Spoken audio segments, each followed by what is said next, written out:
like when you had your photo studio, that it was something that you had to put a lot of energy into.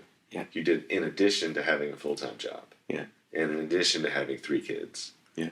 And so there was an ambition component to that. Yeah.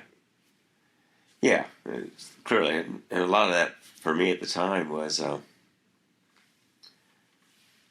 trying to prove myself.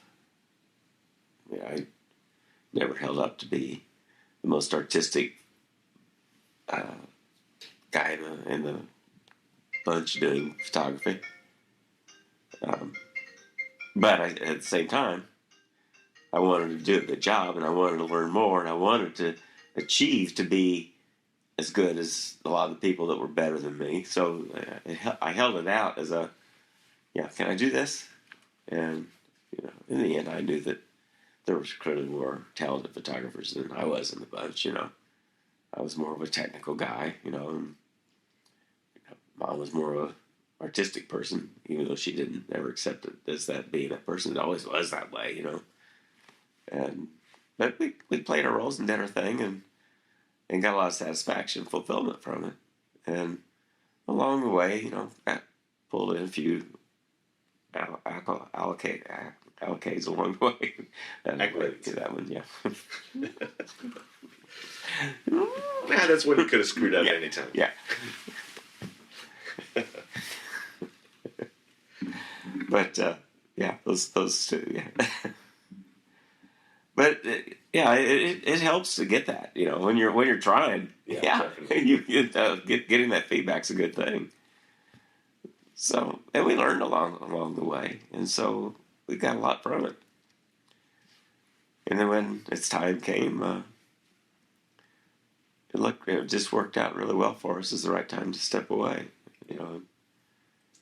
But there must have been, along the way, pretty distinct moments where the energy that was being demanded of you caused you to pause and say, it's just, how far do I go on this thing which is asking me to go further than is automatic? Yeah. Well, the ultimate came when it came to either go digital or go home, and I knew that we were going to clear that hurdle. It was not one that we could do with success. The demand for that was going to far exceed our capability to do that well without huge sacrifice or pain, and that wasn't where we wanted to go. Since we could change it, we did. A lot of people, maybe Daniel's an example. His photography's great, but man, you step up for the plate, you gotta be in. And so I don't know how he feels about it now. I think he's. I would guess that he's pretty satisfied with the things he's been around, the success he's had. But he's had to give up a lot to do it, and you see it sometime, in relationship around things, it's just a big deal. But if you're going to do that, you've already signed on the ticket, buddy. It's called a mortgage, if nothing else, and here you are. Yeah, first of the month comes first every month. Yeah. Obviously, other people fail, but whatever, quit. And he's done the one thing the Knights do. That's kept at it, As much as anything, that's nature of my success has a lot to do with staying the course. Just keep at it. And perseverance overcomes a lot of stuff. I guess a lot of people can't wait it out. I don't know. I don't know that I waited it out. I was happy with most of the stuff that we did, so I had a great job with people around, so I wasn't just waiting it out like a lot of people do for their careers or their jobs or whatever. So I had that in my pocket that made it a whole lot easier to make life choices like we did, like to close a studio, Okay, so that's given out a pretty good chunk of change, but we were pretty damn hard for that too, So it wasn't that hard. Did that figure into your motivation for doing it? very deeply and making extra money? At certain times when it turned out that when we had our greatest successes and we were working the hardest, that it wasn't like we ever got rich. I mean, 60,000. Seems like 60,000 was kind of like the top gross number. Isn't that much money, But for talking 30 years ago too. It was a part-time job, and I was working half-time, if you will. Mom was working full-time most of the time, and we were doing weddings every weekend during a period of time where, there was a sacrifice in that one. And somehow we still managed to do baseball and all that other stuff. I mean, I look back at it and I go, how in the hell do we do that? And it was the best years of my life. We just, I don't know. I don't know how we did. Yeah. We put a lot of artificial limits on ourselves. Yeah, no, that's true. We do. Yeah. You can do a lot more than you think you can, and we realize it now when we don't have to do near as much as we do now, and yet you think, I'm exhausted. We're working ourselves out. This is nothing compared to other times. Of course, didn't really want to work that hard all the time anyway, but at the time, it was fulfilling, and we were doing the thing, and it was fine, But as time wears on, and you look at how much work it is, and we could see, you could almost see the turning points when it's like, okay, we're reaching a point here where things are not just exactly like it ought to be. Wrong person waiting on the studio doing this, waiting on a customer to come in because somebody else waiting, or they're getting a little pissed off because they're, and you're thinking, oh, come on, I don't need this, and,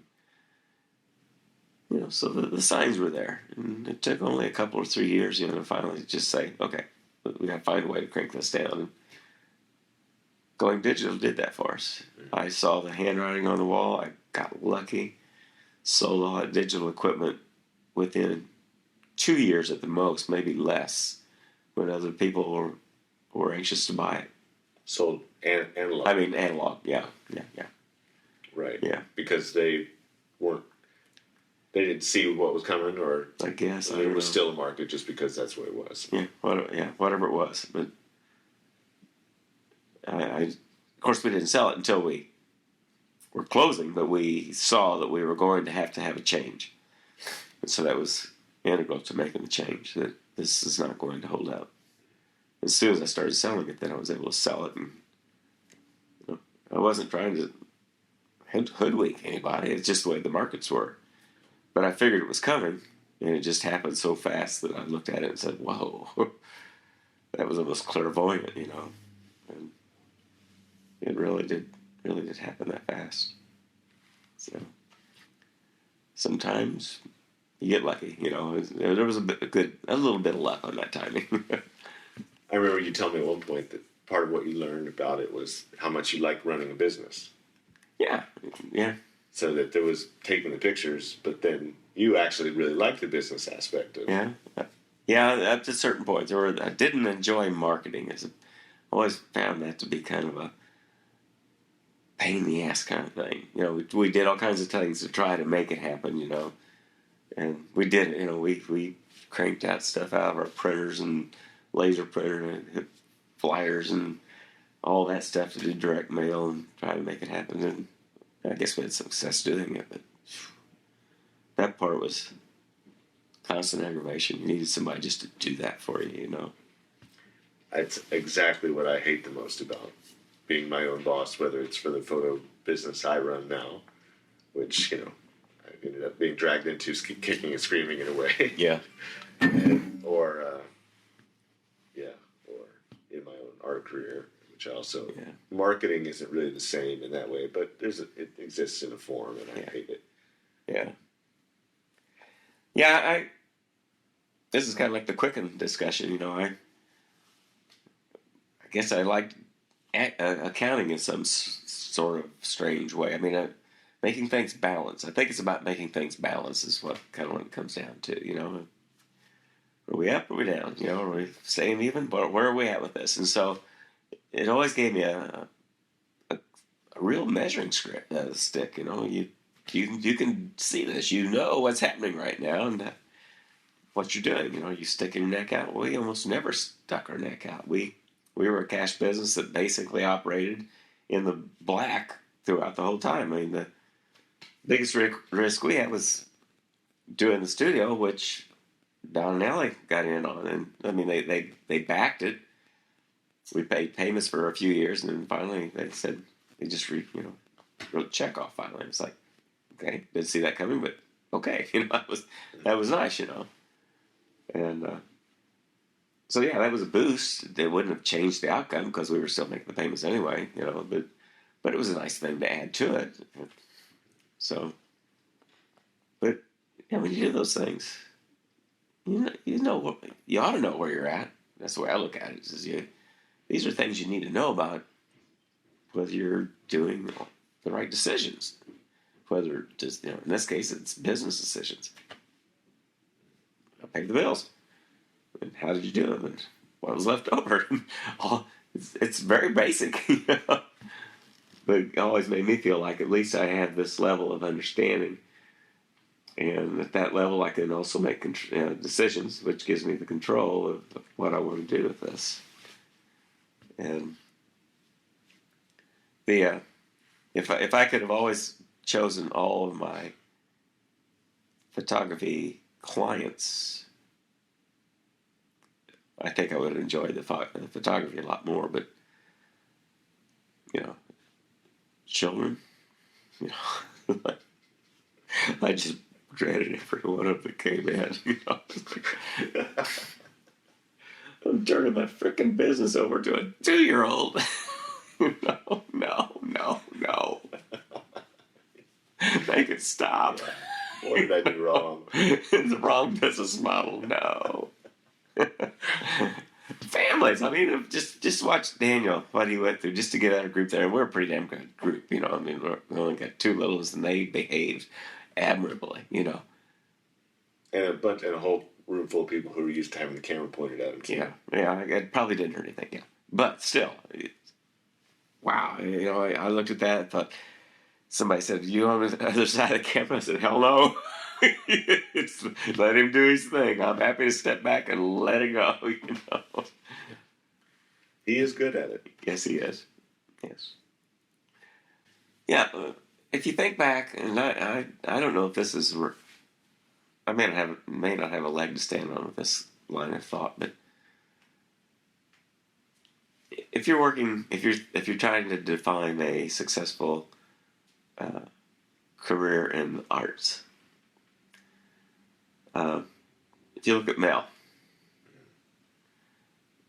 why was he successful? What did he give up? How did, I'm sure there's some specific things that occurred in his lifetime that made those things happen. Maybe he's not a good example, but maybe there are several, probably there are a lot of different ones who were not considered necessarily a success until they reach a certain point when their achievements start to accumulate in a sort of way that says, you know what, this starts to create a body of work now.